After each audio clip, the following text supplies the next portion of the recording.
And away we go. It is the BCJ Podcast. Live from the Cincy Light Studios, right here on BearcatJournal.com. This show, as always, brought to you by our good friends at the Holy Grail. Go visit anytime there's an event downtown, or maybe you're just you're down at the bank. Stop by, see our friends at the Holy Grail. Great food, great service, and of course, Cincy Light, ice cold, on tap. And every Cincy Light you purchase at the Holy Grail, an additional 50 cents will be donated back into the Cincy Reigns NIL Collective. All right, David. Let's no Aaron today. He's got a gaggle of kids that he's got to take care of. So the midday stuff is not great for him. But that's okay. You're here. I'm here. I'm here. The people are here. So we're going to do a special Wednesday afternoon edition of the BCJ Pod. We have plenty to get to with football wrapping up the regular season on Saturday night. I just found out the Simone family has a wedding, which I guess if you schedule it at the end of November, it's like you don't get yelled at as much for scheduling it in like September. Right. The consequences are the consequences, but might not be a Simone family tailgate. So that's pretty depressing, but we have all the information, everything you need to know as the Bearcats take on TCU Saturday. Basketball team back in action tonight as they take on another one of those mid-majors that this should be a game Cincinnati wins comfortably, but I always like the holiday games always worry me a little bit. Yeah, you and I were joking about this the other day of like Alabama A&M wasn't available Monday or today or Alabama yesterday. State, yeah. Or Alabama State, they weren't available Monday or yesterday. Had to be today. Had to be today, Dave. Yeah, it's not that I worry that they would lose. It's always these games are just like, obviously there'll be fewer fans than normal. People travel for the holiday, and how much juice do you have knowing that you're getting a few days off here, and it's a tougher the bring your own juice game for sure.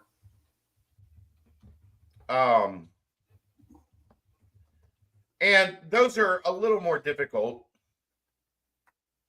when you're playing a team that actually, if you play poorly, can give you a little game pressure. Right.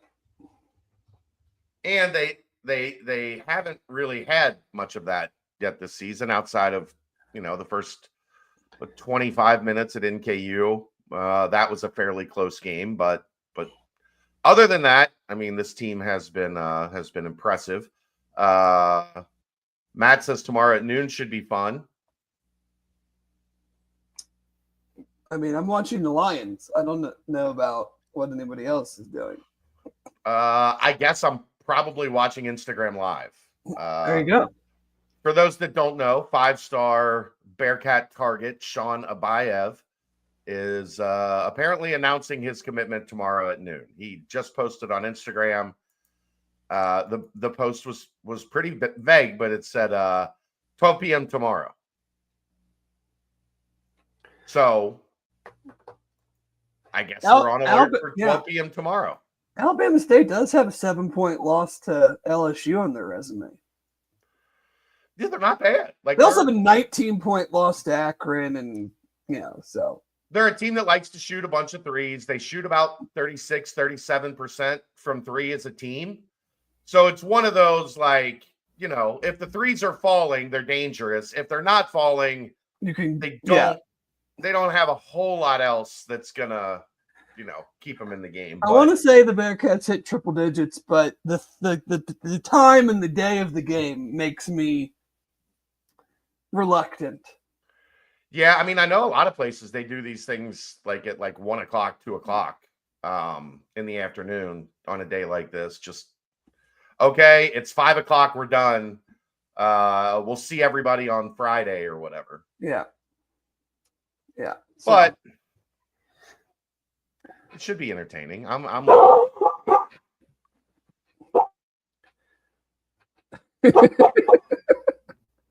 Yes. So, would you like to start with basketball? Would you like to start with football? I'm open to either, sir. I mean, I guess we can go ahead and start with let's start with football to I guess what's the mild way to put it? Get it out of the way. Yeah. Hold on, let me. Yeah. I mean, what can you do? Hey, nothing. We don't have anything to do with it. So. Hold on, I was looking here. I forgot to. I got a new ad email from. Send out the tweets, or what are we? No, I got a new ad thing from HomeField. Oh, okay. And I didn't save it into the place that it was supposed to be saved for ad reads. Okay. Because that's how it goes sometimes. Yeah, why would you want to do that? There we go. Black Friday edition. Ha! Dave, HomeField Apparel is having the deal of the century right now. 30 of the week. The deal of the century of the week. 30% off the entire store at HomeField Apparel. So the best authentic UC merchandise that you can find in the market. They've got sweatshirts, they've got hoodies, they've got crew necks, they've got quarter zips, they've got t-shirts, they've got joggers, they've got socks, they've got jackets, you name it. HomeField has it. What's that? Koozies. They got koozies. A little bit of everything at HomeField Apparel. All you have to do is go to homefieldapparel.com, shop the Cincinnati collection, and write this down. This is easy. BFCM24 is the checkout code. BFCM24 at checkout, and that will get you 30% off your order at HomeField Apparel. Big time. So use that up and get yourself. Look, I'm big on, especially now that I have less people to shop for Christmas. I just shop for me a lot of the time, and I buy myself Christmas presents. And that's the best way to do it, is to go to HomeField Apparel. BFCM24, 30% off, and they will get you taken care of. All right. I don't need to say much about Kansas State. Kansas State came out aggressive. They kicked Cincinnati in the teeth, and Cincinnati said,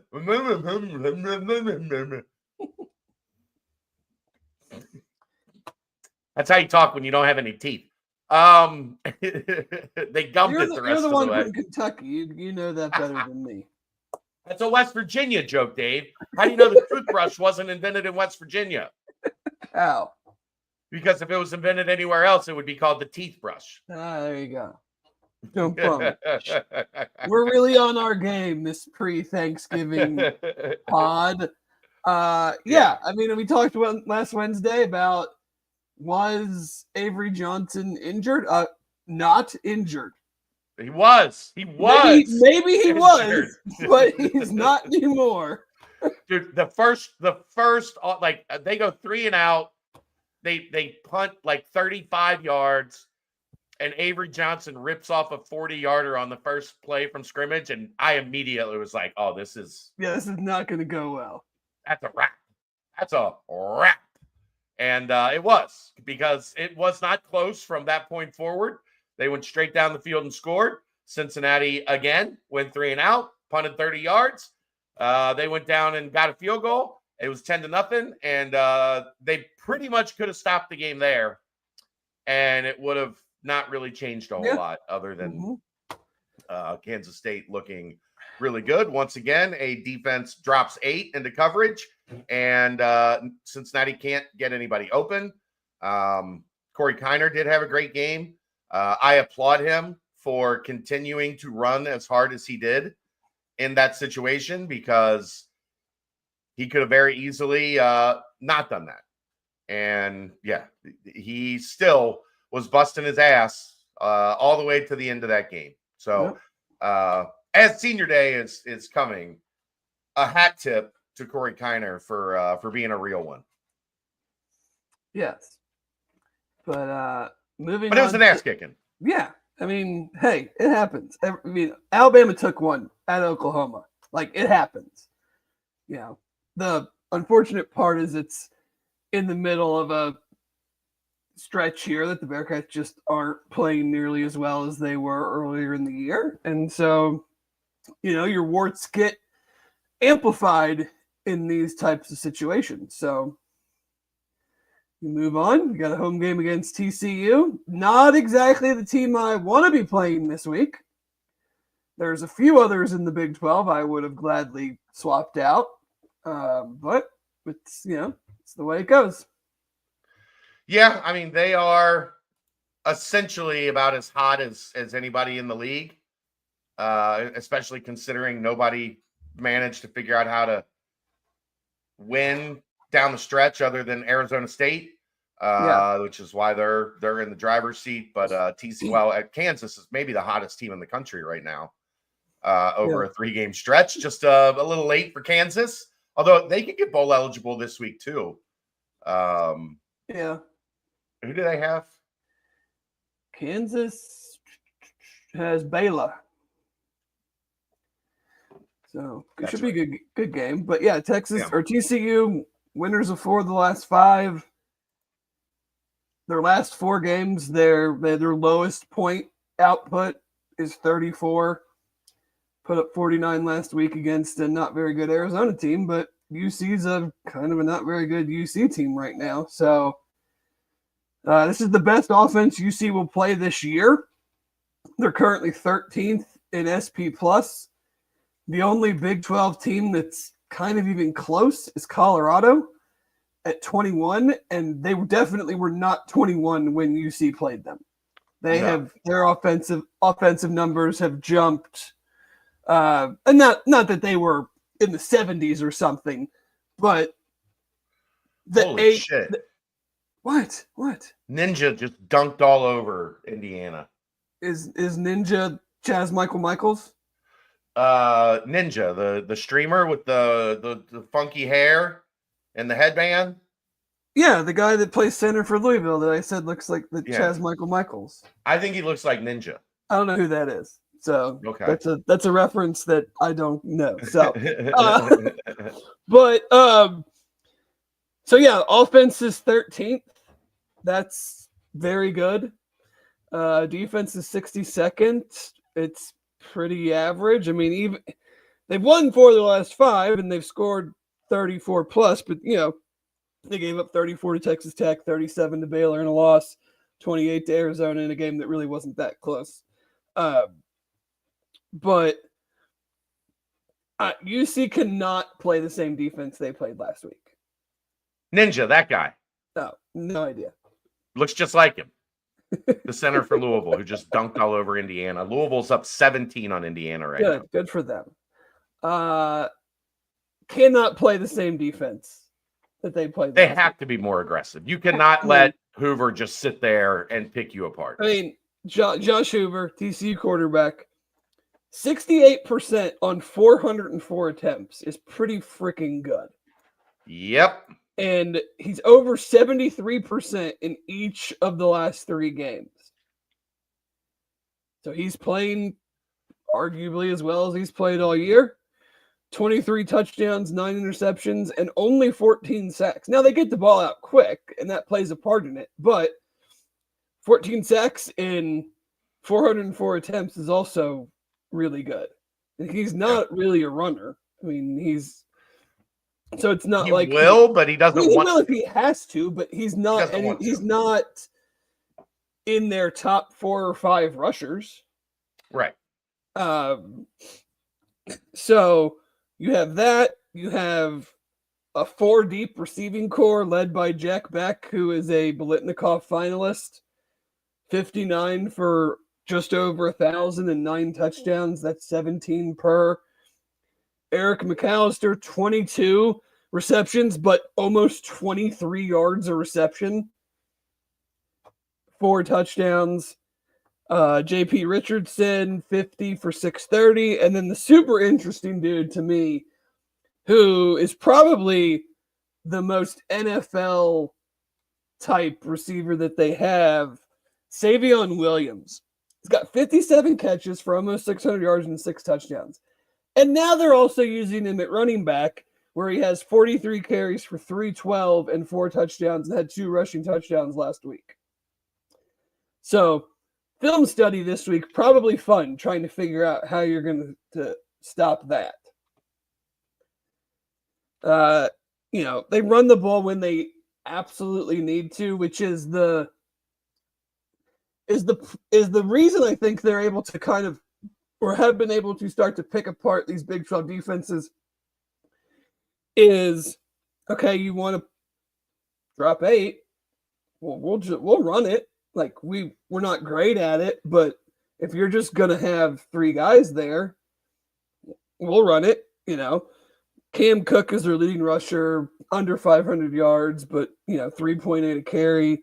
Nobody else has more than 43 carries. But, I mean, they did that to Arizona at the beginning of the game. Arizona was so focused on stopping the pass, they just ran the ball right down the field. With him, with another guy, and then with Savion Williams. So, I mean, we joke, and yes, it's going to be cold, and certain guys on that team will probably not like it, and more guys than not. But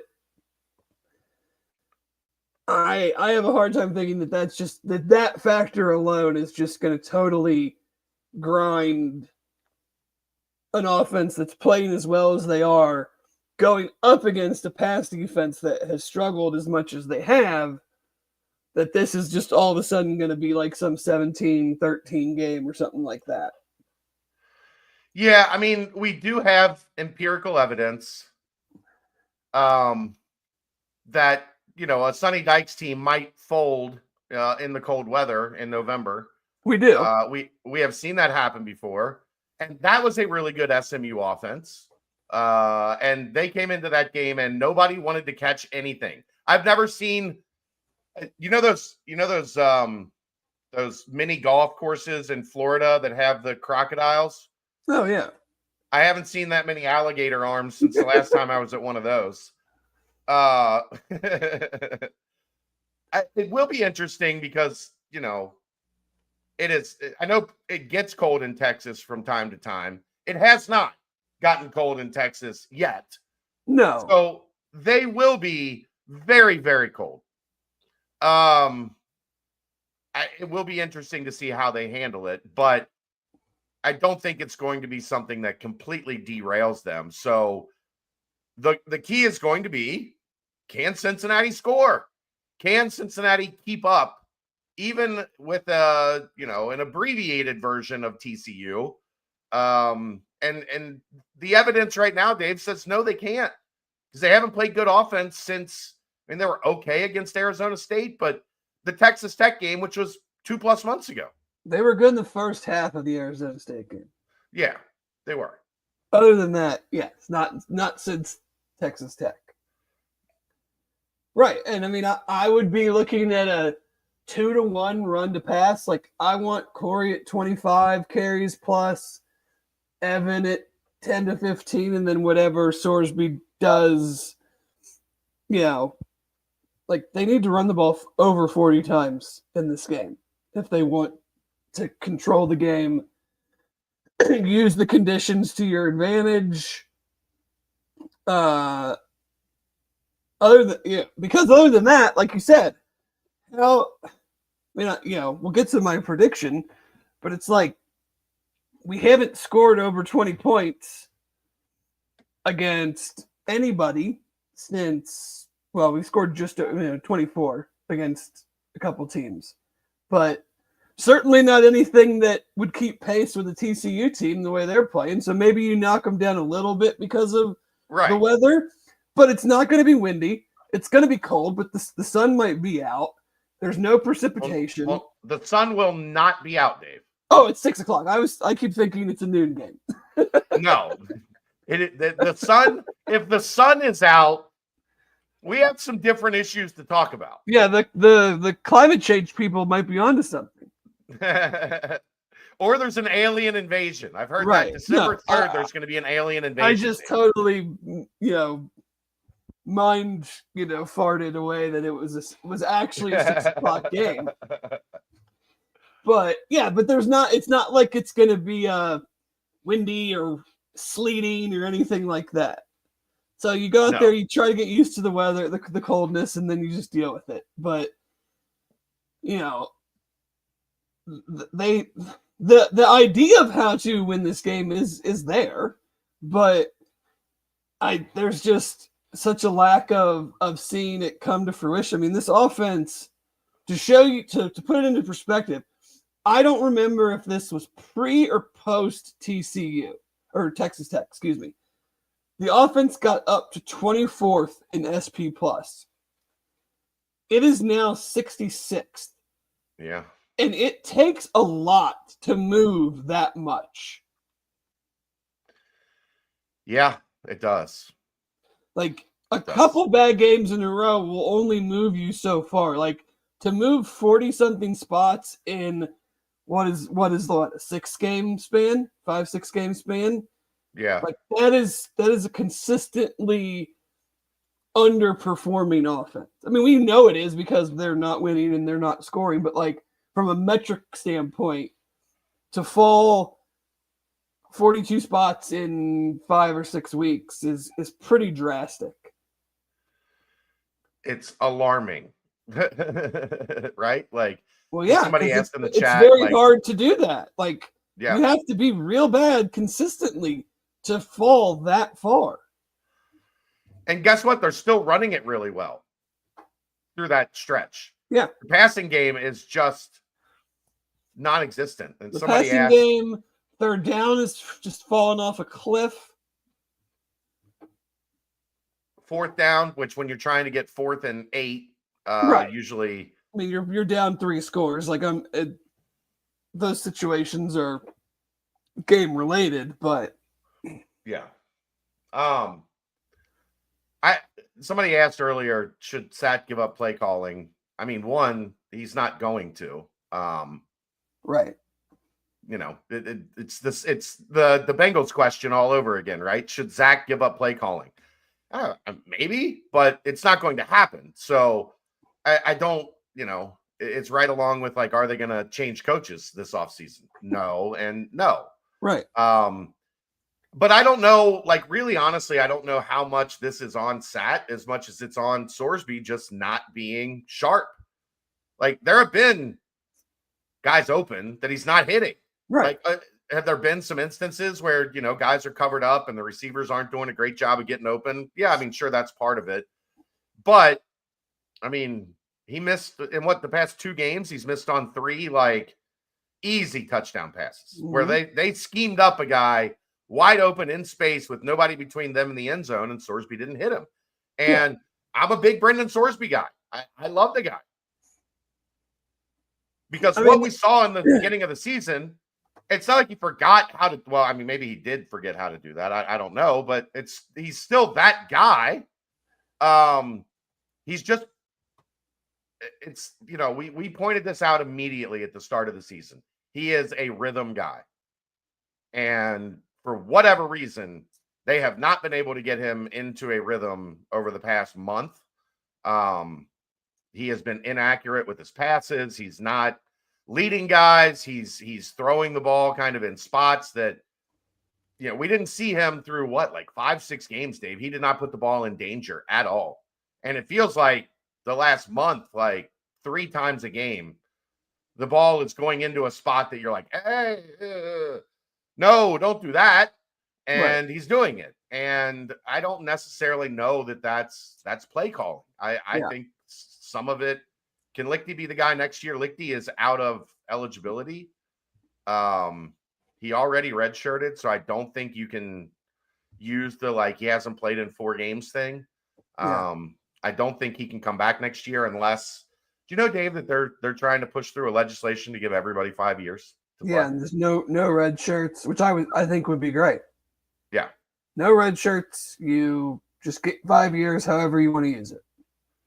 And then you know what will happen is everybody that didn't get 5 years will then pressure the NCAA to make that retroactive. And then everybody that is in their final year of eligibility will get another year of eligibility, which would be awesome for basketball, sir. Yeah. Imagine Seamus and Connor Hickman back next year, maybe Day back next year. How are they going to get to 15 scholarships? They're just going to bring the whole team back and add a couple guys. Yeah, I mean, I think add a couple guys. Like, do I have criticisms of some of the play calling? Yes. Like, I did not understand at all why we started the Kansas State game running the ball. On the podcast Wednesday night that apparently no one on the coach staff listens to, I brought up... You can say whatever we want. We know they don't listen. Right. I brought up that they were number 10 in the country rush defense and number 11 in yards per carry allowed. So what do? We start the game by running 4 out of the first like 7 plays, which great. Okay. That's not a very big sample size. But if I've watched a team this is what I've said so many times, and I don't understand why we don't do this. If I've watched you week after week after week not be able to defend something, I am going to come out and I'm going to do that thing until you have proven to me that you have fixed the thing that you have not been able to do well week after week after week. What did we do? We said, no, it doesn't matter that they can't cover anybody, that they're in the 90s and the hundreds in pretty much every statistical category. The Arizona State's top receiver caught 12 passes on 12 targets for 176 yards and 2 touchdowns the week before. We're not going to see if they fix that. We're going to do the thing that they do well. Like, that does not make any sense to me. Yeah. Now, going after play calling, I feel like, is also a trope. It's easy when the play doesn't work or the team isn't scoring points to go, well, obviously they're not calling the right plays. That is okay. Grant you, I have been critical a lot of times, especially on the short yardage play calls. 3rd and 1, 4th and 1, Corey Connor doesn't touch the ball. Whatever game it was a month ago, you're down inside the red zone, you throw the ball twice, turn the ball over on downs. Like, those are situational play calls that I don't agree with. But, like, Brendan Sorsby is not playing well. So a play call might have been perfect, a la several of the pass plays that would have potentially been walk-in touchdowns if they were executed correctly. So how many other times has the play been the right play in the right situation, or an offensive lineman whiffs on a block, a wide receiver runs an 8-yard route instead of a 7-yard route, or, there's so many different ways that one player in a play can screw up the play. And then we as fans, because we're not familiar with what the play actually is and the responsibilities of everybody, just go, oh, well, that was a dumb play. Why did we do that? Right. So it's cumulative. It's everything. When you're not playing well, it's very easy to go, well, that was, the play calling, this, that, and the other. Like, it's cumulative. The offense stinks and has stunk for, like we said, since Texas Tech. It is not on Brendan Sorsby alone. It is not on the offensive line alone. It is not on whatever play Scott Satterfield calls alone. They are all contributing to the crappy offense. Yeah. So there's not one easy fix to it. Like, the offensive line hasn't been as good as. I mean, on the Brandon Sorsby interception against Kansas State, it was a Texas route that he did not let develop long enough, that the linebacker read pretty well and potentially forced him to throw early. But the right tackle also didn't touch the guy that intercepted the ball. And he was 6 inches from him. Didn't touch it. Standing there in case he moved. Like, if I move, you move. Just like that. If I move, you move. Like, just stood there. Like, he was ready to play patty cakes with him. and the guy was untouched. So guess what? Sorsby throws the ball right to him, and he catches it, which is bad. But if your lineman is engaged, that's a really tough catch to make for a big guy.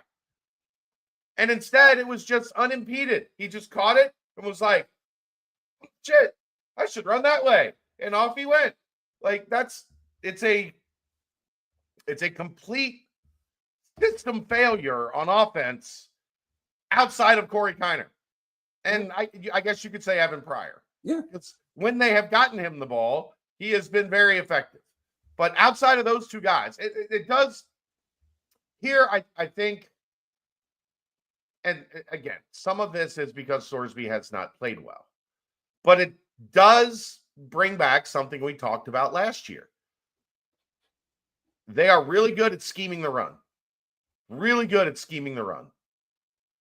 I don't think they're as good scheming the pass. Like I don't watch a lot of creativity in trying to break up these zones and trying to get guys into open space. Teams of the drop 8 3-down lineman concept is not new. Right. So there are ways. Now, is it hard? Sure, because you only have so many pass catchers, and if they're going to put 8 players into zones, then yes, it will be harder. But how about flooding a zone? How about running trips? How about throwing to your backs more? How about, I mean, there's so many. I mean, I'm not like some offensive guru, but there are a plethora of ways to beat the drop 8 coverage. Yes. You know, there's switch routes. There's just a lot of different things you can do, and so I'm left wondering, like, why we essentially feels like, oh, well, they did the thing again, guys, and we don't really know what to do against it, so we're still going to run the same routes that basically run you into where they want. I mean, yeah. You drop 8 is either quick horizontal stuff or vertical stuff. All we do is throw the ball between roughly 7 and 17 yards down the field. And most of the time, which it's funny because we complained about this last year, that they never threw the ball over the middle. And now it feels like that's it. Like that, just 8 yards over the middle, or like a hitch route to Henderson, that they hope that the coverage isn't there yet. The coverage has been there because I think teams are going, plant your heels at this yard line. They're not going to run by you. Yeah. So if you're not afraid of someone running by you, it's much easier for the defensive back to run forward, like we saw the dude in the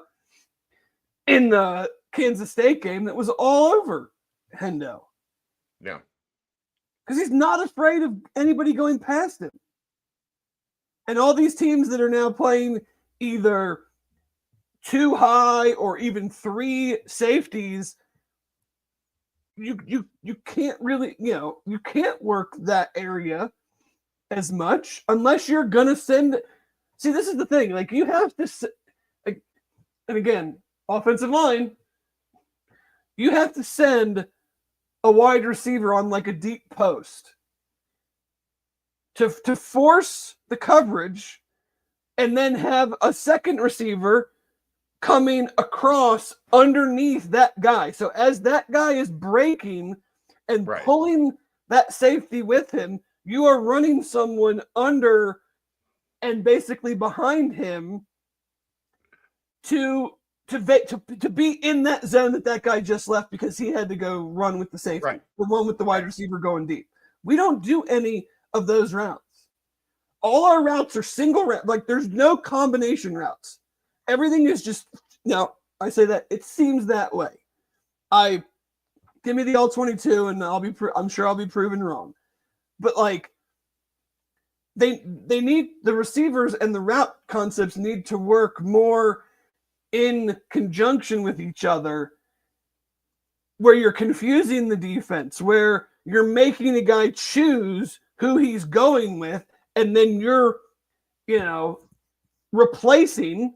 Same thing like with defense. If you blitz, you should have a replacer filling that spot. Same thing with receivers. If I'm going to have a guy run a deep post, I want to have someone coming underneath that to go to the zone that defensive player just left. And I don't see that stuff.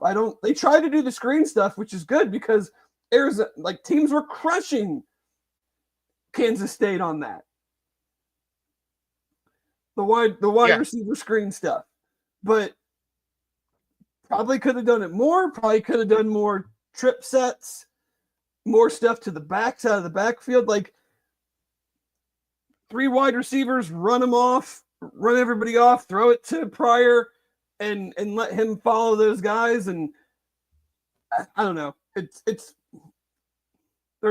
a lot, and it's not working. And so it leaves dummies like me here to sit and tell you all the good things that they could be doing, and people are probably like, yeah, do that. And I'm like, believing me is not exactly what you should necessarily be doing, but. Well, there was, and Matt, you are right. Every time I look to my left, Louisville has 8 points more than the last time I looked, and Indiana has the same. Have you seen the score, Dave? No, I'm looking at it right now. 74 to 40. 74 to 40. I guess the Kenny Payne era is over. Good for Pat. I know Xavier fans don't like him, so that makes me want to root for him. Even 37 to 11 with 8 minutes to go in the second half. Yeah. They're on pace. They're on pace to drop a 60 burger in this half, buddy. And Indiana is not getting any points on the board. Hey, Amir Bellows' $2 million checks are still cashing though. Yep, most expensive portal team money can buy. I wonder if Keegan's having a good time. So they talked about this during the Kansas State broadcast, that Cincinnati is doing what basically nobody else in the country is doing.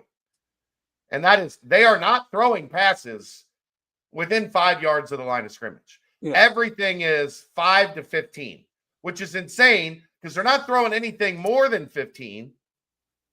And they're not throwing anything less than, they're not throwing any really of those quick hitters. I mean, if you're going to drop 8, that's where your guys are going to be. 5 to 15 to 20 yards. Royer talked about this Monday night. He said that's all we wanted teams to do was to try to solve our defense from 5 to 15, 20 yards. Because you were never going to be able to do that. Means it's going to take you 10 plays to go score. And against that defense that Royer, you were not driving that was our running joke every game was how many touchdowns will the other team score? Because how many do we need to score? Well, the other team's probably only going to score twice, so that's all we need to score is once more than that. Right. So, I mean, I don't know. It's frustrating. And that is kind of funny, Reed, that after the game, in talking about the other team solving Cincinnati's defense, man, they get it out quick. They put you in a tough position. We try it. We can't do that. We give it a shot. Tony Johnson's pretty quick. We finally we found the milk carton. Jamoy Mace was on. Found him. He didn't do a whole lot, but at least we didn't complete that many of them, but we didn't find Jamoy Mace. We found the milk carton that had been lost. Like, that's how long Jamoy Mace had been missing. It's not only did we lose him, we lost the milk carton that we put him on. We found the milk carton. We still are waiting to find Jamoy Mace.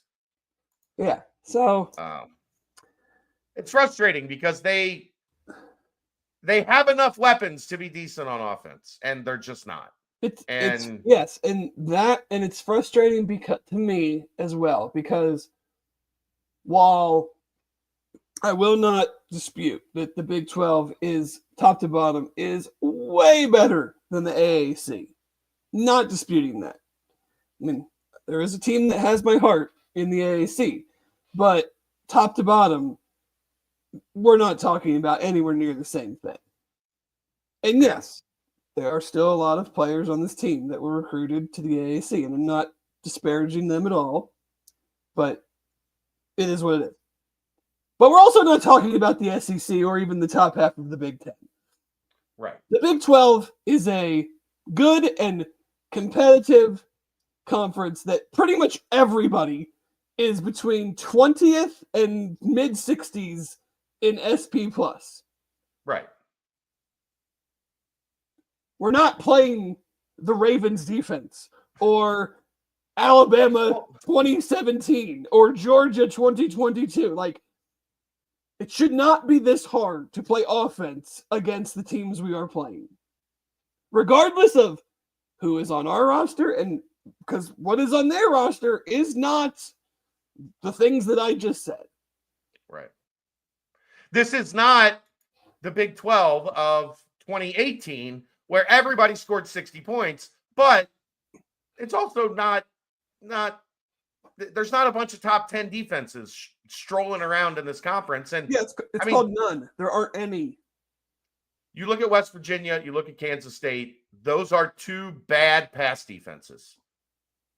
And Cincinnati didn't punish them really at all. And that's concerning. UCF was a bad pass defense when we played them. Still potentially are. I haven't really paid much attention to them. Yeah. Why would you? No. But so yeah,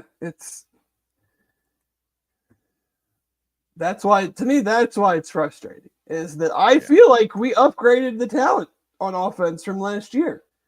And the results significantly. The results, which I put in some thread a few weeks ago, depending on how this game goes this week, we will effectively barely score more points per game than last year's team. Yep. When I posted that, it was 3 points per game more. That was before 15 against Kansas State, and it's before whatever we happens. Do this week. Yeah. So for the quarterback and for the upgraded receivers and the super fast running back and the whole offensive line coming back, that is netted out at 3 points per game more. Not good enough. Not good enough. All right, I guess we'll get to your prediction, David. I'm going to go 38-17. I was going to go 45-17. I will give the 20 degrees 7 points. So I will say 38-17 because I will believe we will score over 20 points when I see it.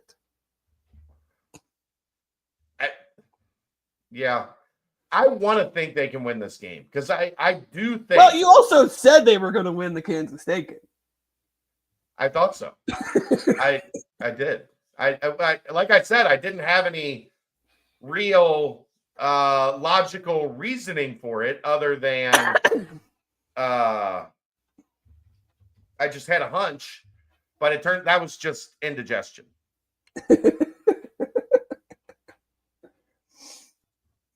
So I want to think the cold is going to affect them drastically. But that drastic, like they're just not going to score. I think Cincinnati's going to score a bunch. Not good pass defense will offset the cold. Cancel out the cold. It's also a possibility that I keep remembering that 2021 game. And maybe they only had 180 yards because that was the best secondary in the country. And they were convinced that they were going to throw it 35, 40 times against Sauce and company. Right. Yeah, I think it has less to do with them than it did us then. You're probably right. You're probably right. All right. What's your prediction, Dave? 38-17. I just got you. Yes, 38-17. Sorry. I was putting in the timestamp. No problem. That timestamp brought to you by Turtles Brew. 0 sugar, 0 carbs, gluten-free, 6% ABV. It's a bourbon-infused sweet tea. They have lemonade tea, strawberry mint, cherry lime, raspberry peach, orange vanilla. There's over 50 locations in Greater Cincinnati, more than 100 in and around Ohio. To find out where to get your Turtles Brew for maybe your Thanksgiving dinner, I mean, I'm sure everybody would greatly appreciate you bring a couple 5-packs of Turtles Brew pouches. They would be very excited to see you. Go to turtlesbrew.com to find the location nearest you. So no tailgate. No, I know there were other questions in there. We will get to those. They're more season over type questions. Believe me, I probably have more to say on it than Chad. I also don't own Bearcat Journal. I don't go to press conferences. I don't go to practice. So I'm allowed to say a few more things, but I'm also not going to say too much to get our privileges revoked. But if you say them on Sunday morning, I can just be like, look, it's Dave. What do you want me to do? If you say them today, I'm sitting right here. But some of those will be answered or at least discussed whenever the season is actually over. Do you want to do the 6? We've always got that 5-7 bowl game hanging out there, Dave. You know what though?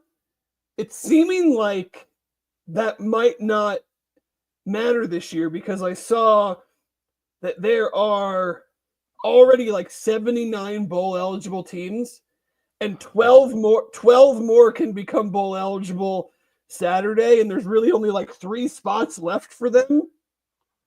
So I think we're going to have an abundance of bowl eligible teams that maybe don't even go to a bowl game because there's actually not enough spots for them now.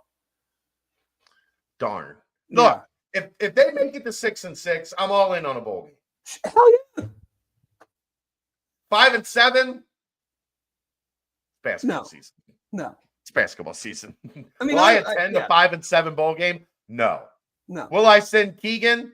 It won't. See, here's the thing, Ty. It won't be free. All of that comes out of somebody's budget, and the person that the budget that it comes out of is mine.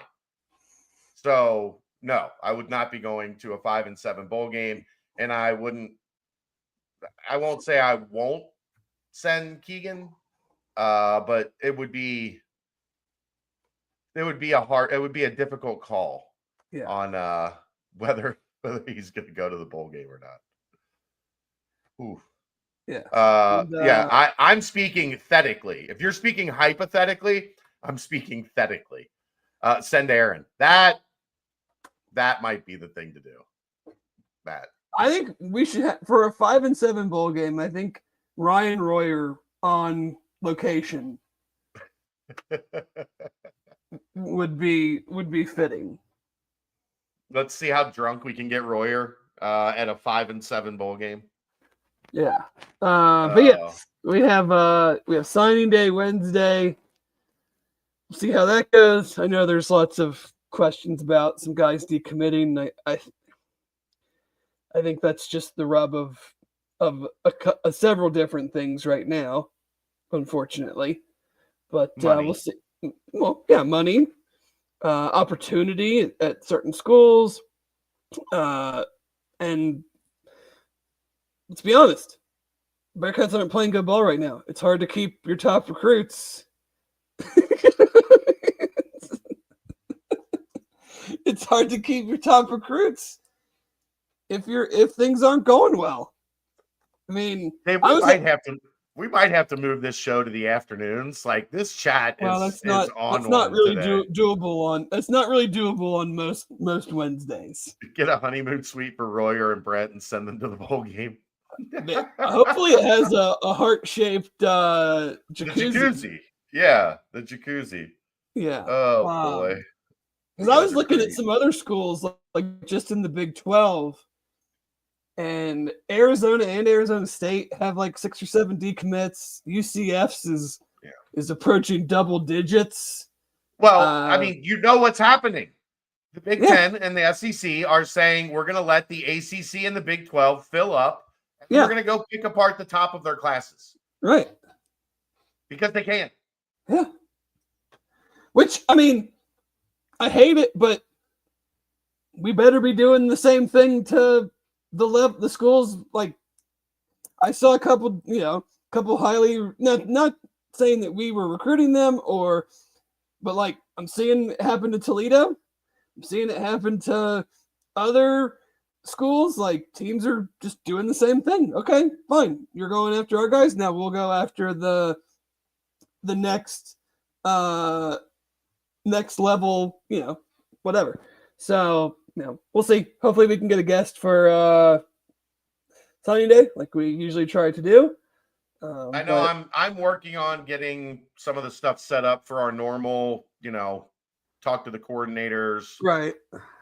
Get all that stuff set up, and then I'll work on seeing if we can get somebody for Wednesday night. I know the hardest part about that has always been they sometimes do an event on Wednesday night, and that makes it a little tougher to get somebody. But one way or the other, we'll have somebody to talk signing day, and you never know. Signing day has been boring the past couple years. Maybe it'll be a little bit more exciting this year. It's been boring for like 8 years in a row. Yeah, ever since the 2 signing days and everything kind of switched to things happen on the first signing day and there's no real surprises. Oh yeah, I mean, especially with Fickle's crew, like we knew everything going into there was never a signing day surprise. Well, and they had already like made it clear to all of those guys, like if you go visit anybody else or whatever, like we're moving on, and then they would backfill, and then we would get to signing day, and it was like anything like nope, just our 22 commits sending in their letters of intent, and we're going to announce them as it happens, and then by like what? Remember, like it used to be like 3-4 o'clock, we'd still be grinding out signing day. I know. And now it's like, okay, signing day starts at 7, and then at like 9:30, all right, everybody have a good day. That's about it. Yep. So look, Ty, I know people are frustrated. People were frustrated last year, and by all accounts, they got some players last year in their recruiting class. Like there's 5 or 6 guys that are, on a track to be significant contributors here at UC. They did really well in the portal. So, I get the frustration. And I can say this from this side of things. And I think Dave, in a lot of ways, feels the same. High school recruiting has become almost an afterthought. Well, it's funny you bring that up. We didn't talk about it the other day, but Dion's comments. Someone asked him a couple weeks ago about not bringing in very many high school kids, and what he said to me makes a lot of sense. And I wonder if more programs that are in a Colorado UC type of position in the sport start looking at it this way. He essentially said, if I'm going to bring in a high school kid, that is because we think he can play and contribute right away.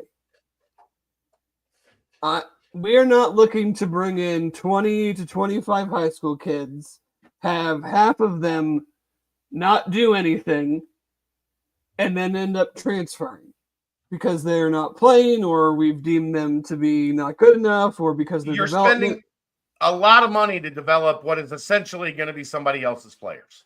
So he's like, I'm not against high school recruiting, but the ones that we take are because we think they can play as freshmen. And we're going to spend our time and our resources on the portal because we know those guys can play.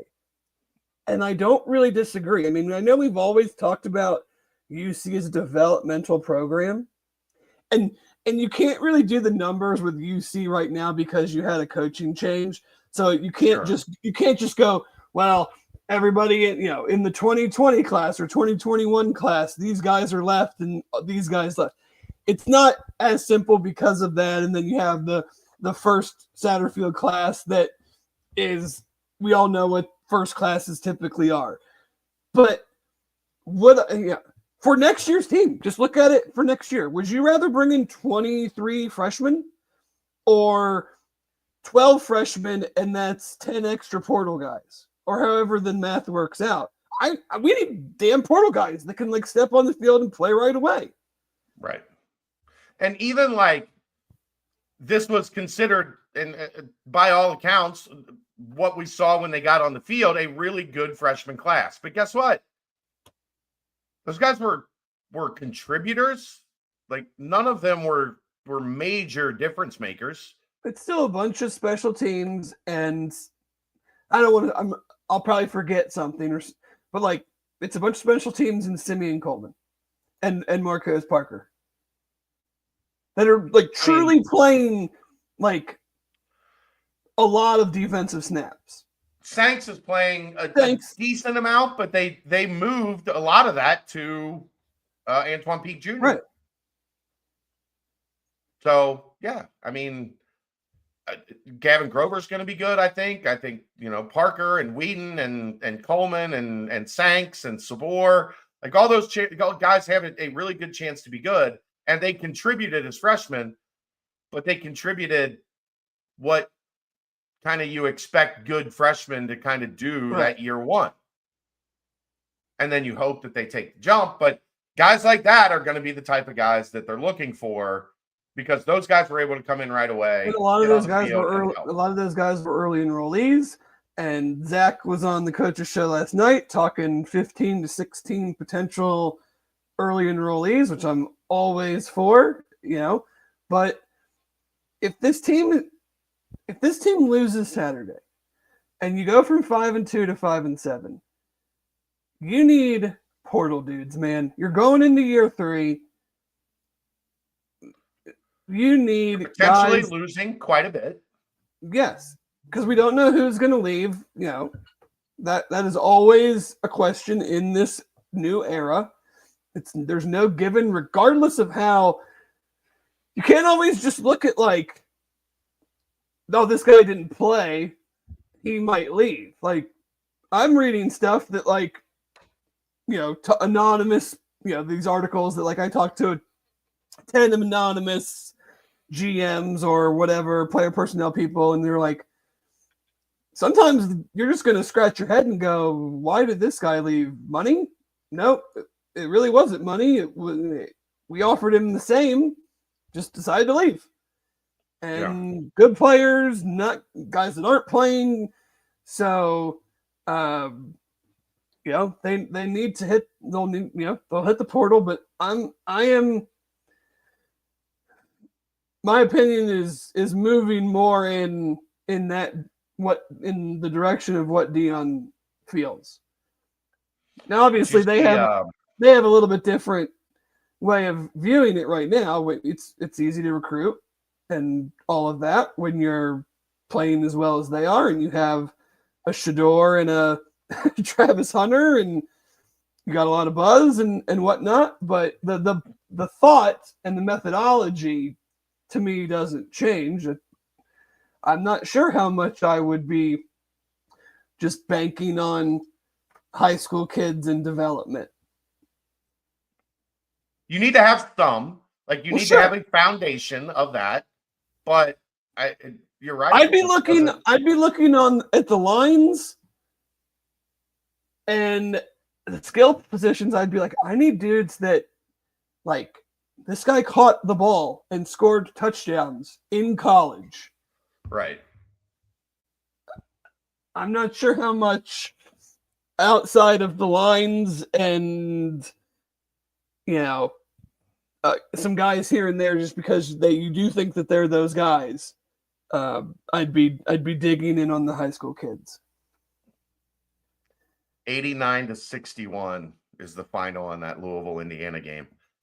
I bet. What do you think Connor Hickman's doing in his hotel room right now, watching that game? Breathing a deep sigh of relief. Standing on his balcony, laughing hysterically loud. Sometimes it's better not to go home, kids. Even if you're from Bloomington, sometimes IU's not the answer. All right, I guess we can timestamp that real quick. Miscellaneous football. 0 sugar, 0 carbs, gluten-free. Turtles Brew is a bourbon-infused sweet tea. They have lemonade tea, strawberry mint, cherry lime, raspberry peach, orange vanilla. There's more than 50 locations in Greater Cincinnati, over 100 in and around Ohio. Visit turtlesbrew.com for more information and locations. I'm still debating if I'm going to use one for. Did I tell you what I was doing for Thanksgiving, Dave? I know you don't care because you guys don't do Thanksgiving. The ham? Pulling a ham. Yeah. Oh, yes. Ham. I heard you discussing this on Monday. I'm trying to decide if I want to mix in some Turtles Brew with the. I got a hot pepper jelly, maybe some Turtles Brew, like cook it down. Mix in the hot pepper jelly and then use that over top of the ham once I pull it. I think you should. And I think it sounds good. I wouldn't really eat it either way, but I think you should. You don't like ham? Not really. No. Have you ever had pulled ham? No. Me either. So I couldn't tell you whether you'd like it or not. I just know that I'm trying. I don't think it would change my opinion, but. Do you like pulled pork? I do. Then maybe you'll like pulled ham. Maybe I will. I mean, it's hard to say. Basketball, Dave, they hold on. That's right. The Cincy Light Simone 6-pack brought to you by our good friends at Cincy Light. Get it wherever fine beverages are sold. We have a good one this week. Okay. Because of all the good rivalry games. Thursday night, Thanksgiving night. Don't watch the crappy NFL game. Watch Memphis at Tulane. 7:30 ESPN. Tulane is lurking for a potential playoff berth. Would probably be at the hands of more Big 12 chaos, which we obviously don't want to see. But I believe both teams are still sitting at 2 losses, so should be a fun Thursday night game. Then I'm going to go Friday, Minnesota at Wisconsin, noon CBS. Wisconsin looking to go bowl eligible and break a streak, I think, of near 30 years of not going to a bowl game. So we'll see how that goes. Minnesota playing better. Wisconsin got their doors blown off by Nebraska last week. The coordinator change not working as of yet, so we'll see where that goes this offseason. Then we flip to Saturday. South Carolina at Clemson, noon, ESPN. South Carolina playing very, very good football. Clemson, one of the head scratchers as far as the playoff goes. I do not have any idea what the committee sees in them to have them at 12. Excuse me. Considering their best win is against I think, under 500 Virginia Tech team. Mm-hmm. So make sense of that, somebody, please. Then we're going Auburn at Bama, 3:30 ABC, Iron Bowl. Auburn coming off huge win against Texas A&M. Bama coming off inexplicable 0-touchdown loss to not good Oklahoma. Could you imagine if Bama lost this game and just 8-4 Bama? With back-to-back losses to under 500 Oklahoma and under 500 Auburn. Does he make it to season 2? Does he make it to season 2? Does he make it to Christmas? I mean, they were already criticizing the guy's wardrobe in press conferences. So not great. No. Then we're going Texas at Texas A&M, 7:30. I didn't realize this. It has been since 2011 since these two teams played. Texas, kind of a lot like Clemson, number 3 in the country with not a single win that is truly of note to me. Texas A&M was in a great position for the playoff until they lost to Auburn, but this is now a winner gets in. So the winner of this game is in the Big 12 championship. SEC championship. The loser, if it's Texas A&M, is surely out of the playoff. If Texas loses this game, are they out of the playoff too? Maybe.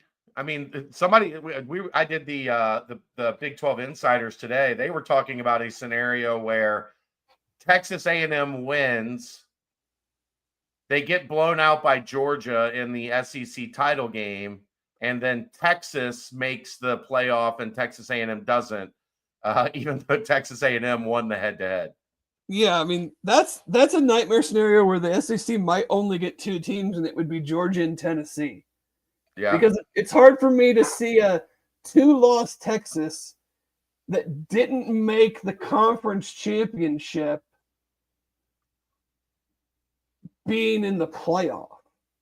But it's also hard for me to see the number 3 team in the country who's been there throughout all of these rankings just all of a sudden drop all the way out. But that's, to me, like they shouldn't be number 3. Just like Penn State shouldn't be number 4. I still don't understand some of these positions. But anyway, just an interesting game that has obviously a huge rivalry and then a lot of implications moving forward. And then we'll finish with Kansas State, Iowa State. 7:35. Farmageddon. Iowa State can still make the Big 12 championship because there is a 4-way tie currently. Don't ask me what the tiebreakers are. I do know that if all those teams lose and West Virginia and Baylor win, that we could have a West Virginia-Baylor Big 12 championship game. There's also a chance for a Texas Tech Baylor Big 12 championship game. Yeah, because it's what? BYU, Arizona State, Colorado, and Iowa State all have 2 losses. Yeah. So Kansas State State wins, and then Arizona beats Arizona State, and Oklahoma State beats Colorado, and Houston beats BYU. Like, this is not happening. So I don't know why we're going. Every one of these teams is playing like the worst team in the conference for this wild scenario to take place. But there is a scenario where West Virginia, Baylor, or /TC Texas Tech could be in the conference championship game. This league's so stupid, and not to its own good. No, like, and I was like out in front of the line of like no more divisions, but that was before these conferences decided to have like 20 teams, and you get all these crazy schedules that these teams don't play each other, and everybody has the same number of losses. The answer is pods, Dave. Well, yeah. 14 pods. You play the 3 teams in your pod, and then you play 2 of the 4 teams from the other 3 pods. And that at least puts you in some semblance of balance. I don't know if you saw Chris Kleiman's point a little bit, yeah, about going back to 8 conference games. Yeah, because the Big 12 because if the SEC is going to do it, then the Big 12 is getting penalized. Their 9-3 teams are getting penalized, but the SEC's 9-3 teams are not, because they're, he's like, we're not playing, which is true. I mean, just another thing that I think is crazy, that all these conferences competing to play in the same thing can formulate their schedules. Like, one conference can play 9 conference games, another one can play 8. Like, it should be uniform. You should all be essentially, having the same path to the playoff. Right.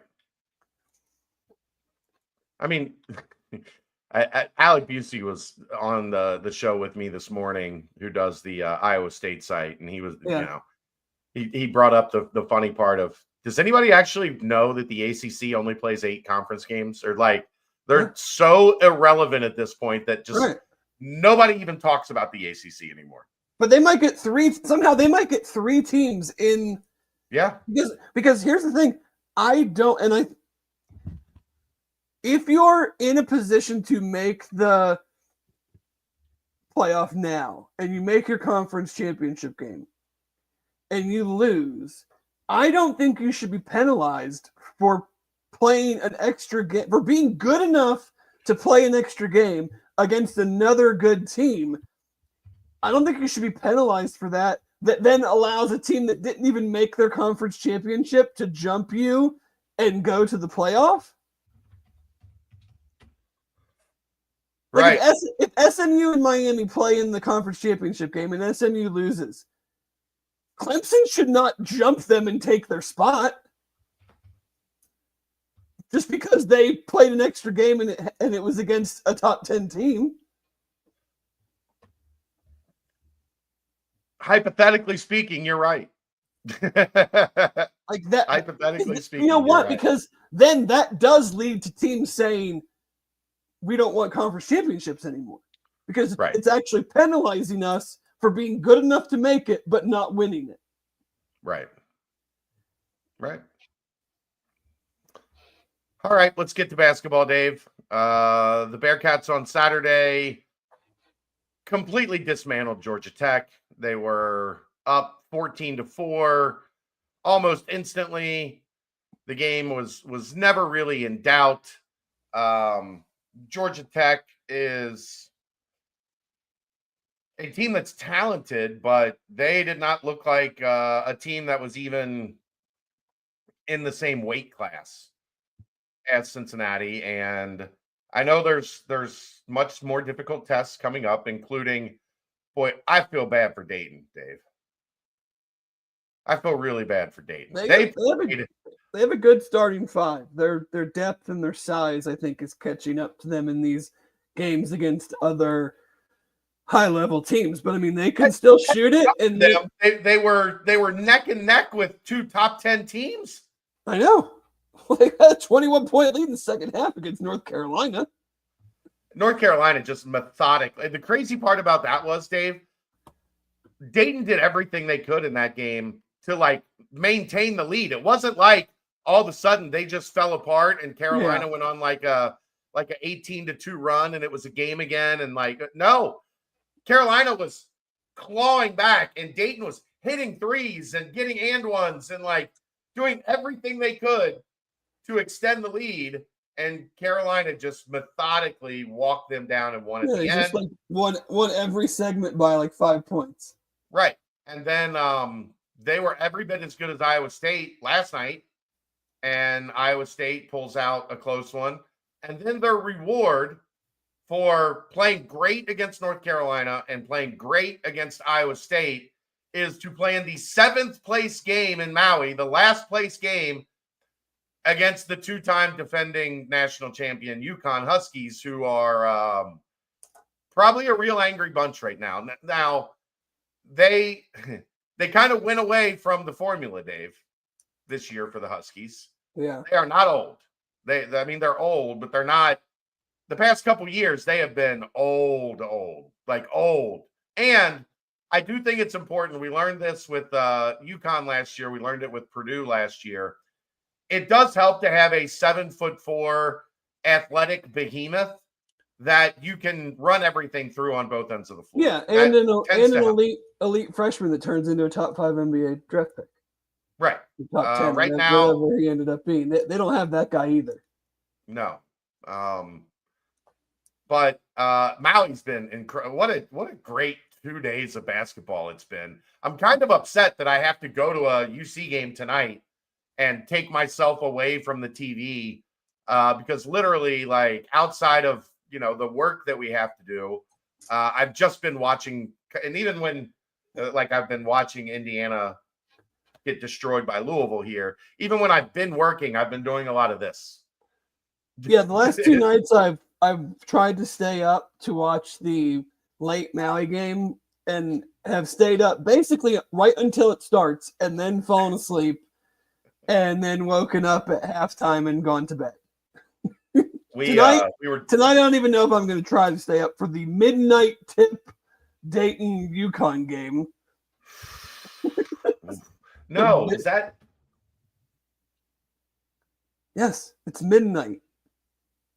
Oh, Colorado, Iowa State is the. I thought that I had them mixed up. I thought Colorado, Iowa State was the. Yeah, you know it's late when you're like searching on. I use like the Yahoo Sports app, and I'm like, "Where is the game?" And I'm like, "Oh wait, maybe I should check the next day." And you click on like Thursday, and it's the first game because it says 12 a.m. But yeah, Houston, Bama last night was a good one. Kansas Duke was a good one. How about Kansas winning that game without Hunter Dickinson for? I think he should be suspended through roughly January 4th. They play Cincinnati the 11th. Oh, it's the 11th. I thought it was the first week of January. My bad. Whatever. That's Arizona. Arizona is the first Saturday, and then Kansas is the second Saturday. And whatever that date is, he can come back the next day. I also didn't really think he should have got ejected for it. It was definitely a flagrant one. Yeah. I would have been fine with that.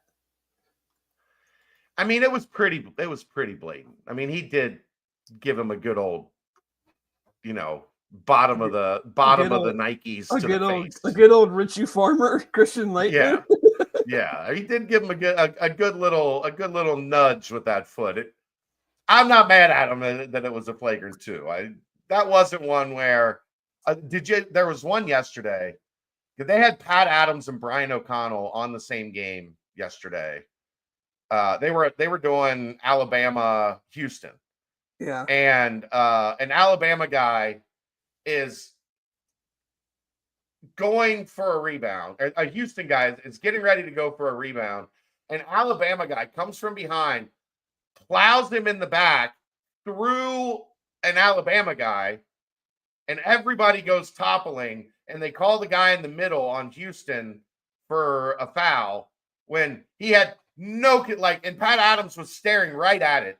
He watched the guy just plow into everybody, knock everybody down, and then they called the guy in the middle, which was the most Pat Adams thing ever. And then at the end of that game, for 25 seconds, it was the most physical basketball you've ever seen.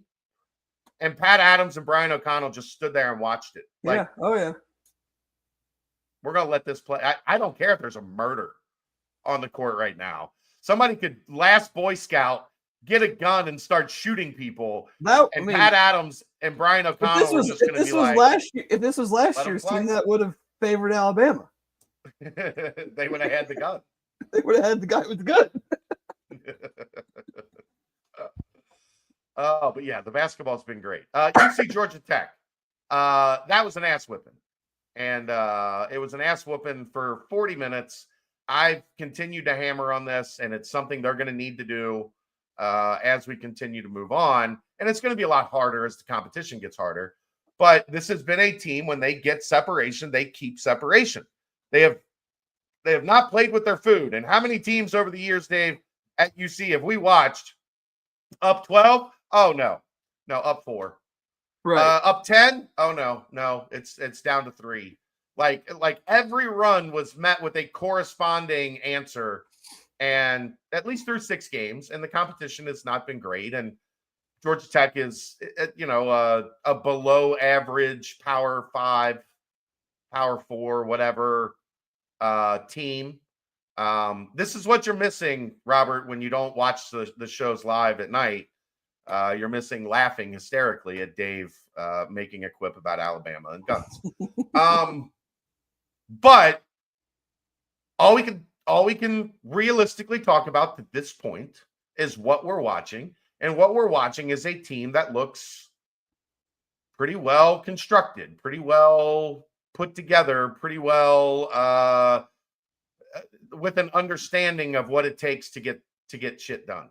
We're watching the number one shooting team in the country.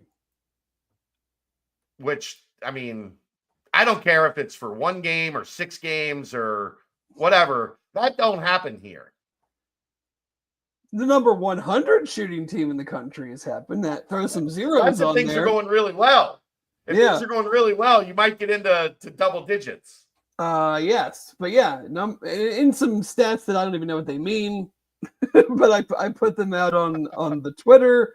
Number 1 field goal, number I think 4 3-point shooting team, number 4 offensive efficiency, number 1 effective field goal percentage, number 4 in assist to turnover ratio, number 4 in blocks. We're gonna. I know who you are, Robert. But I know. We're gonna have to get Berg on soon because this is a team that makes a large majority of their threes and dunks. They're number 1 team in dunks. At least through Saturday, do we know that for sure? I have not been able to find the stat on who has Saturday, the most dunks. But there's been a lot of games since Saturday, so I'm sure somebody has passed them up in number of dunks. But as of Saturday, they were the number 1 team. They had the most dunks in the country. So they need this is like Berg's ideal. They need to have some sort of They need to have some sort of graphic in the shoe that is like the dunk meter, like the continuous counter on how many dunks they've had this season. Or do you do it just game by game, like the like they do it with threes? Right, but I mean, we need to know the cumulative. I want to know what the number is in how many dunks all year. Yeah. Maybe we'll pass that up the food chain tonight. Maybe we can be what's going to be higher, dunks or 3-pointers? It's going to be a tight race because they're hitting 8, 9, 10 3-pointers a game, and they're dunking 8, 9, 10 times a game. So I think somebody said they and I don't know this to be true, so I just saw this. I'm not going to verify it. They've had more dunks than turnovers so far this year. Well, they're number 4 in the country in assist to turnover ratio, so I think that would probably net out because they're also number 2 in the country in scoring margin. 31.2 points a game, I think, is where they're sitting now. This is not statistics that we ever talk about. This is not your Bob Huggins Bearcats, everybody. Well, maybe you're mid Bob Huggins Bearcats, certainly not your late, and not most of your Mick Cronin Bearcats. That's for sure. Right. Bob did have some really good offensive teams there for a while, but yeah, they also feasted on JUCO level Conference USA opponents. Yeah, let's be real about that. So they're a lot of fun. Look, it's not going to continue at this level. Especially, you're going to play in the toughest league in the country. There's going to be much better defense coming very soon. But I don't look at it much of it is fluky. The good shooters are shooting well. There's not a whole lot of okay, we know this guy's a 32% shooter, but he's hitting 47%. He's just on an insane 3-game heater. Yeah. Now, look, Simas is not going to shoot 65% from 3. But what if he does? What if he does? But what if he does? I mean, if you haven't seen a great breakdown from Chris Lepore that's on this channel from the other day, looking at how Simas is being used in the offense and the ways that they are creatively getting him looks, and some of that stuff is fascinating when Chris is able to break it down and explain. Okay, here's what's happening. This is the main action. This is the counter. this is the side action, and then he's able to go through it and be like, all right, this is where this worked, this is where that worked. So go check that out with the Bearcat breakdown. But I mean, I would be shocked if he's a 42%, 43% or higher 3-point shooter like throughout the season. I think Hickman's going to be a really good shooter. I think Tyler Betsy will probably not shoot 50% on the year, but I do think like the way he shoots it is translatable, and he's not a guy that's taken a lot of bad shots or tough shots.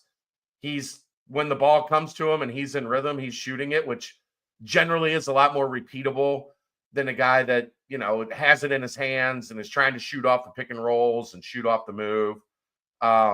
Yes, Crypt Keeper, we do remember Melvin Levitt. Yes, we do.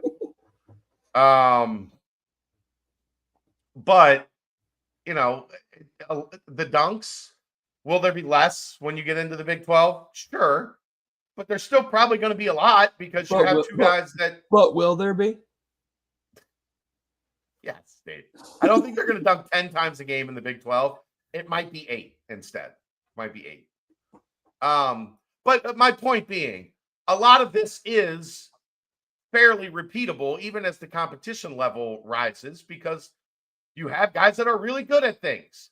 And those things are more than just defense and rebound.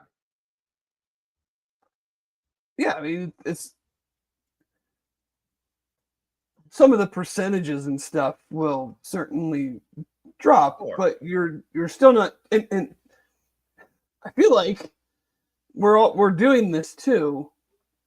Like the best player on the team's also not playing in these games. Yeah. So like my whole but will they be when that guy comes back? Yeah. I mean the impressive part is I think like that the depth question has been answered because Dan went out and really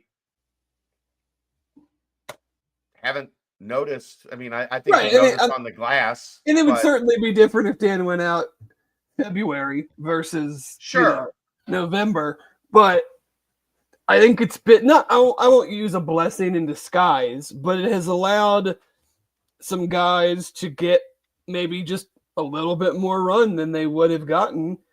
And it's gotten it's gotten Simas more shots and has allowed him to get into this groove that we kept talking about last year of like when we saw him at the end of the year, man, just what the year would have been like if he didn't have the beginning to middle that essentially couldn't make a thing. Yeah. So it's allowed Connor Hickman to do a few more different things. It's allowed Tyler Betsy to probably get more comfortable and to play more than he would have, which now sets him up in a much better spot against a Villanova, against a Xavier, against UD, and as we get into Big 12 play, where not that he would have been blinded by the bright lights of a Big 12 game, but like he's getting those minutes now, and his minutes will probably go down a little bit as the season goes on, but he will be comfortable. He will more than likely be comfortable in those situations because he got a lot more playing time now. And the team is going to be a lot more comfortable passing him the ball in those situations because he's making 50% of his threes. Right. Yeah, I'm more willing to pass you the ball when you're making it every other time you shoot it. Right. Robert mentions how much better Jizzle's gotten distributing and being a facilitator. I think that's in his spot. That's a little bit of what happens. I think he's always at a point he was trying to prove himself last year. And that's what happens when you're the backup. Like you're trying to show I'm not the backup. I'm the starter. Now I think he's confident in that role. And he doesn't feel like, especially with this team around him, doesn't feel like I have to go get 20, 25. I can let my 15, I'm gonna get 15. I can let my 15 come in the flow of things. And guess what? It also looks like you're a better distributor. When everybody, I was just gonna say, it's the play calling thing. Every play call looks good when it's a touchdown. Right. all the passing looks good when you're the best shooting team in the country. Right. When you're converting on 54% of the passes look good. Well, and it's just the crispness of the offense, the deliberateness, when you feel like anybody that's on the floor can make the play.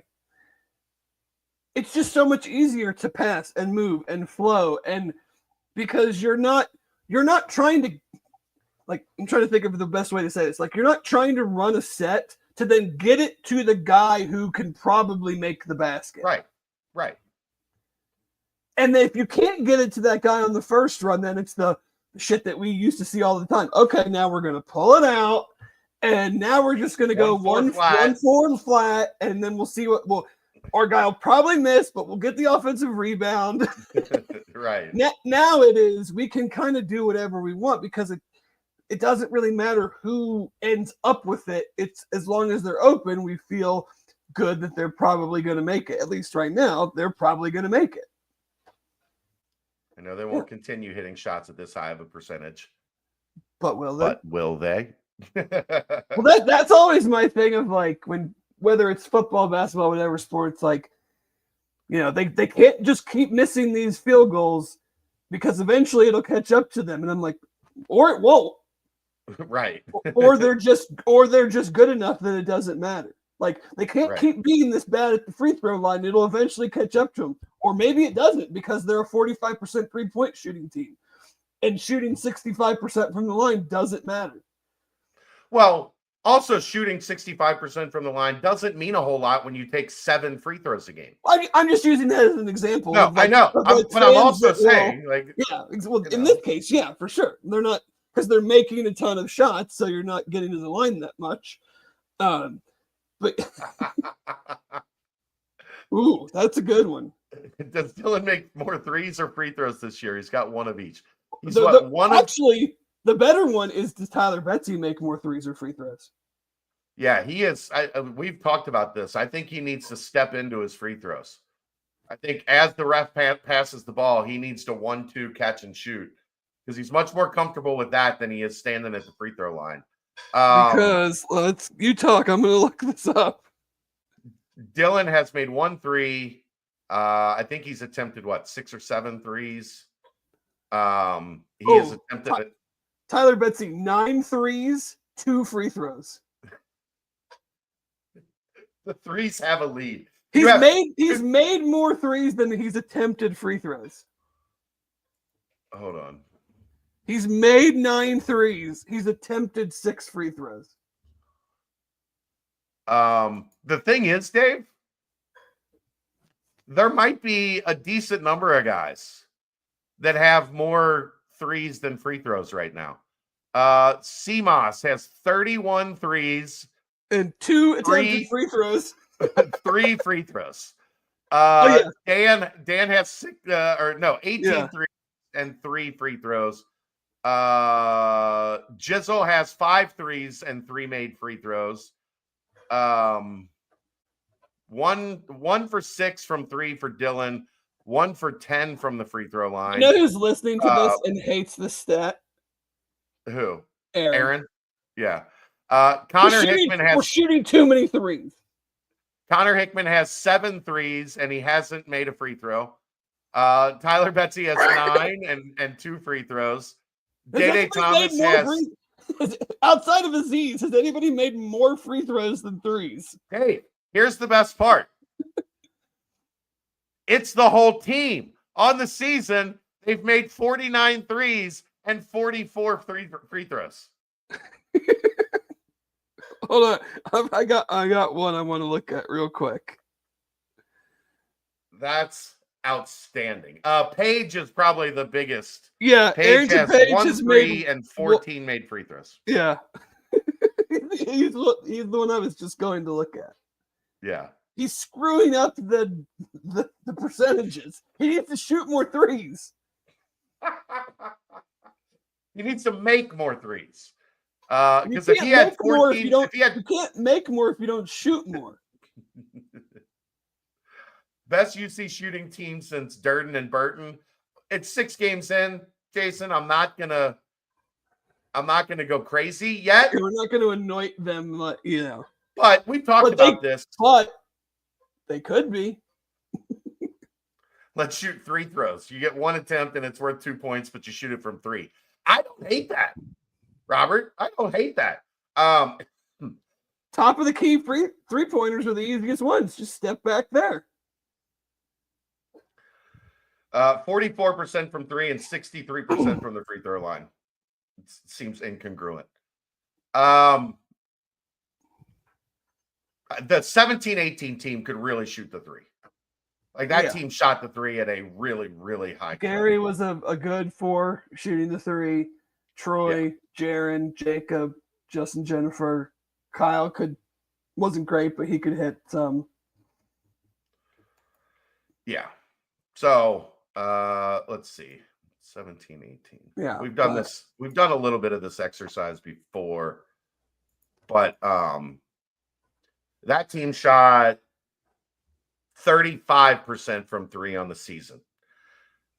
This team has a chance to do better than that. But Jacob was at 37%. Gary was at 43%. Jaron was at 34%. Kyle was at 35%. Kane was at 39%. Justin was at 35%. Nobody else really shot any. But free throw shooting is kind of like punting to me. I don't really care for it.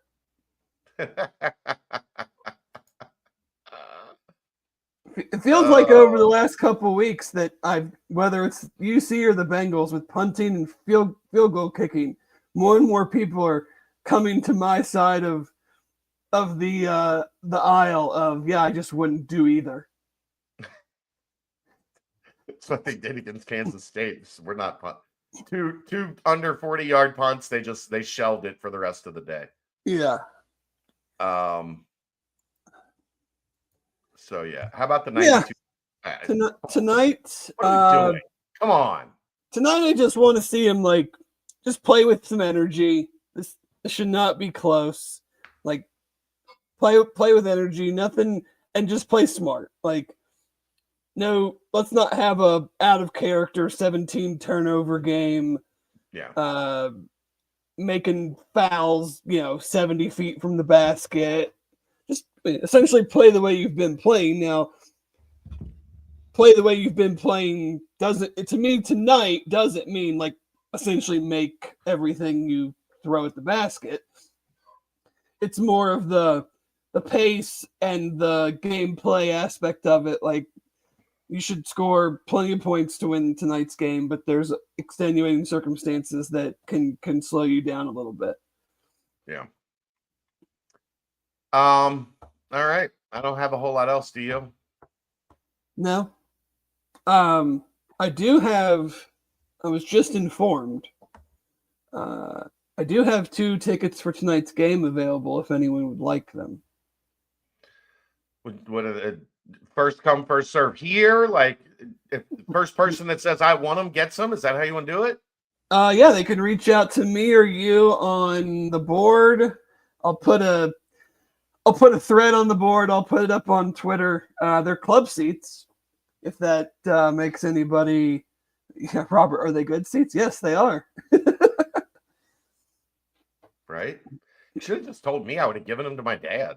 But now you've already. No, that's not how this works. You can have them. Now they're going to be mad at me. Not my problem. We can give them away. It's fine.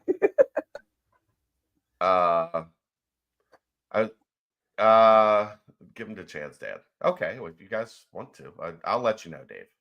Well, I mean, my mom and aunts are not going. Probably too much Thanksgiving prep to do. So they said that they are available.